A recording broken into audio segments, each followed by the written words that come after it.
Hello, আসসালামু আলাইকুম। মন ব্লগে আপনাদের সবাইকে স্বাগতম। আশা করি সবাই ভালো আছেন, আমিও ভালো আছি। আজ চলে যাচ্ছি মিরপুর স্ট্রিট ফুড ট্রাই করার জন্য। হঠাৎ করে রাতে প্ল্যান হয় যে রাতে আমরা বাহিরে খাবো, বাহিরে বলতে হাঁসের মাংস খাবো, সেজন্য কোথায় যাওয়া যায়। তো ঠিক করলাম মিরপুরেই যাওয়া যায়। মিরপুর যেহেতু স্ট্রিট ফুডটা ভালো পাওয়া যায়, এর আগেও আমরা ওখানে আসলে গিয়েছিলাম। খাবার ভালোই, খারাপ লাগেনি, তাই ভাবলাম ওখানেই চলে যাই।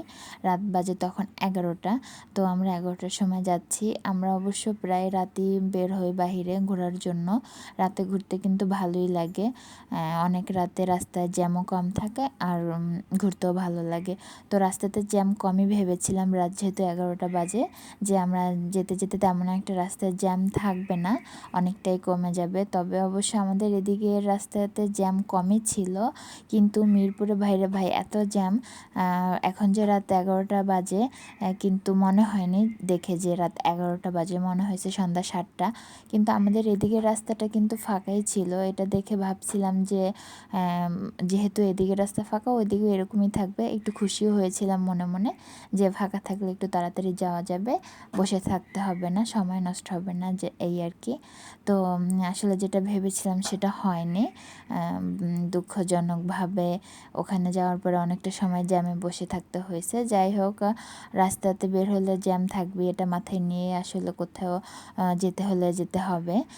এদিকে আমার ছেলে গাড়িতে অনেক দুষ্টামি করে, এটা তার প্রমাণ। আপনারা তো দেখতেই পাচ্ছেন, সে গাড়িতে উঠলে এরকম দুষ্টামি করে। তাকে আসলে বোঝানো যায় না, বোঝানো কার সাধ্য নেই, আমারও না। যাই হোক, আমরা চলে এসেছি খাবার খাওয়ার জন্য।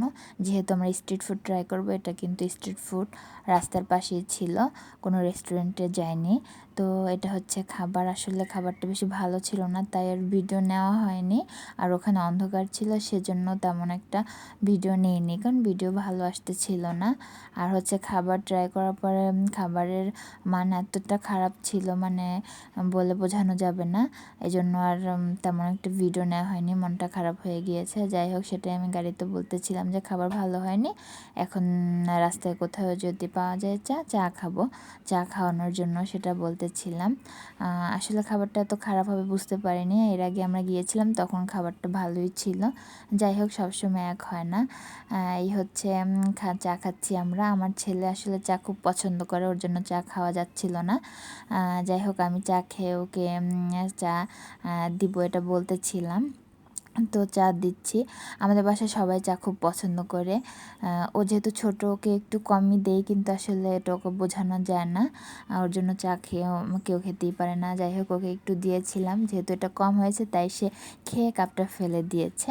তার এটাতে হয়নি, এখন সে আরও খাবে, তো তার বাবা তাকে বাবারটা দিয়ে দিয়েছে, বাবা না খেয়ে। তো বাবা দিয়েছে ভালো কথা, সে খাচ্ছে, কিন্তু একা একা পণ্ডিতি করলে যা হয় তার প্রমাণ হচ্ছে এই যে দেখেন, পুরোটা কাপ চা সে ফেলে দিয়েছে। অল্প একটু ছিল মনে হয় লাস্টে, সেটা খেয়েছে। তো আরেকটা আমরা আসলে নেইনি, যেহেতু রাত তখন বেজে গেছিলো 1টা, সময় নষ্ট হবে। ও যেহেতু গরম চা খেতে পারে না, ঠান্ডা করে দিতে হয়, এটা তো অনেক সময় লাগবে, তাই আর নেইনি। আর ওর বাবাও আর খায়নি। তো এখন আমরা চলে যাব, ওর খাওয়া শেষ, এখন আমরা চলে যাচ্ছি। আসলে আজকের ভিডিওটা আর বড় করব না। আল্লাহ হাফেজ, সবাই ভালো থাকবেন। আজকের ভিডিওটা এ পর্যন্তই।